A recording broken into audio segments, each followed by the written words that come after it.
नमस्कार, NMF news देख रहे हैं आप। मैं हूं आपके साथ अभिषेक पुंडीर। किसान नेता राकेश टिकैत को मोदी का कट्टर विरोधी माना जाता है, क्योंकि जिस तरह से किसान आंदोलन के दौरान राकेश टिकैत सरकार पर हमलावर थे, उसे देखकर तो ऐसा ही लगता है। लेकिन पिछले कुछ वक्त से राकेश टिकैत लगभग मौन अवस्था में थे, लेकिन अब राकेश टिकैत एक बार फिर से एक्टिव नजर आए हैं।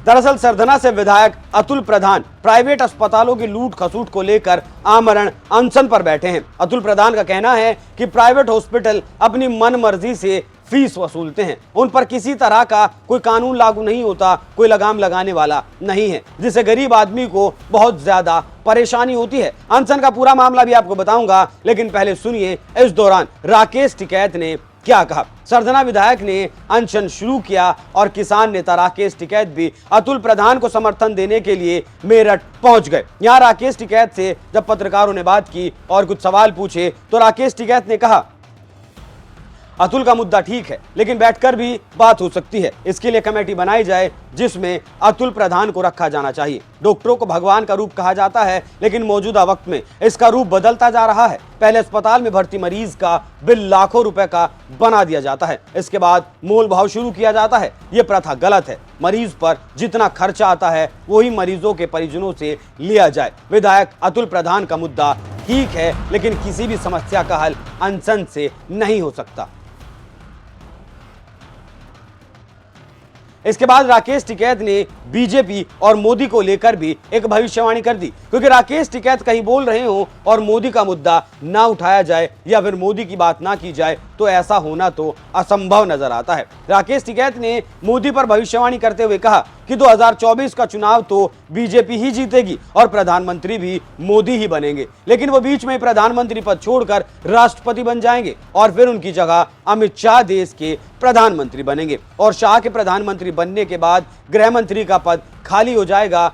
उस पर यूपी के सीएम योगी आदित्यनाथ को देश का गृह मंत्री बनाया जाएगा। ये तो नहीं पता कि टिकैत के पास कौन से सूत्र हैं जो ये जानकारी निकाल कर ला रहे हैं, या फिर राकेश टिकैत ने ये भविष्यवाणी कर दी है कि अमित शाह को प्रधानमंत्री बनाया जाएगा और योगी को गृह मंत्री बनाया जाएगा। लेकिन भविष्यवाणी तो राकेश टिकैत ने कर दी। अब देखने वाली बात ये होगी कि भविष्यवाणी सच साबित होती है या फिर नहीं। लेकिन जिस तरीके से राकेश टिकैत मोदी का विरोध करते हैं, लेकिन अब वो मोदी को ही प्रधानमंत्री बना रहे हैं, तो क्या वो भी बहती हवा का रुख भांप चुके हैं और वो भी समझ चुके हैं कि विपक्ष का 2024 के चुनाव में कोई भविष्य नहीं है और विपक्ष अकेले लड़े या फिर मिलकर लड़े, वो जीत नहीं पाएगा। खैर, जो भी होगा वो तो 2024 का चुनाव बता ही देगा। लेकिन अब आपको बता दूं कि मेरठ में सरधना विधायक अतुल प्रधान ने आमरण अनशन शुरू क्यों किया है, जिसे 3 दिन बीत चुके हैं और किसी की भी आंखें अब तक नहीं खुली हैं। अनशन खत्म होने का नाम नहीं ले रहा है। दरअसल सपा विधायक अतुल प्रधान और मेरठ के न्यूटीमा हॉस्पिटल के बीच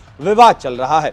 मरीजों के उपचार में गड़बड़ी और मनमाने पैसों की वसूली करने का आरोप इस अस्पताल पर विधायक लगातार लगाते आए हैं। उन्होंने इस मुद्दे पर प्रशासन से अस्पताल के खिलाफ कार्रवाई की भी मांग की, लेकिन जब उनके हिसाब से कार्रवाई नहीं की गई तब विधायक आमरण अनशन पर बैठ गए। विवाद अब इतना बढ़ चुका है कि अतुल प्रधान ने अपनी संपत्ति का एक एफिडेविट बनवाकर प्राइवेट डॉक्टर्स को चुनौती देते हुए कहा कि हिम्मत है तो डॉक्टर्स अपनी संपत्ति सबके सामने रखें। उन्होंने इस मामले में इनकम टैक्स और जीएसटी विभाग से भी जांच करने की मांग कर दी और साथ ही 11 दिसंबर को महापंचायत बुलाने का भी ऐलान कर दिया। साथ ही धरना स्थल पर डॉक्टरों की सद्बुद्धि के लिए हवन पूजन भी करवाया गया और कहा गया कि डॉक्टरों की सद्बुद्धि के लिए लोग अपने घरों के बाहर 2 मोमबत्तियां जरूर लगाएं।